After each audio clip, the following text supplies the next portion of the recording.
సింహపురి గ్రామ దేవత ఇరుకల పరమేశ్వరి అమ్మవారి దేవస్థాన ఈవో గిరికృష్ణ గారు మనతో ఉన్నారు. ఆయనతో మాట్లాడదాం. ముందుగా సింహపురి భక్త మహాశైలందరికీ ప్రత్యేక నమస్కారాలు. నెల్లూరు మూలాపేటలో వేంచేసి ఉన్న ఇరుకల పరమేశ్వరి అమ్మవారి దేవస్థానంలో ఈ శరన్నవరాత్రి మహోత్సవాలు చాలా వైభవపేతంగా జరుగుతున్నాయి. ఇక్కడ ఉదయం కార్యక్రమాలు అమ్మవారికి శుద్ధి దగ్గర నుంచి అభిషేకము, తర్వాత పూజా కార్యక్రమాలు, అనంతరం చండీ హోమం, చండీ పూజ జరుగుతుంది. సాయంత్రం వచ్చి అమ్మవారి అలంకరణ, కుంకుమార్చన, అమ్మవారి పల్లకీ సేవలు జరుగుతాయి.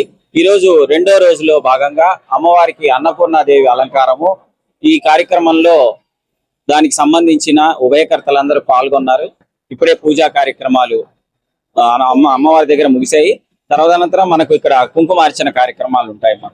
భక్తులకి ప్రత్యేకంగా ఎలాంటి ఏర్పాట్లు చేశారు? మా భక్తులకి మంచినీరు, శానిటేషను, అదేవిధంగా అమ్మవారి ప్రసాదం మేము ఈ సంవత్సరం నుంచి అందుబాటులోకి తెచ్చాము. లడ్డు, వడ, పులిహోర.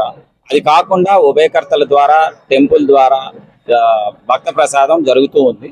మిక్సన్ పెడుతూ ఉన్నాము.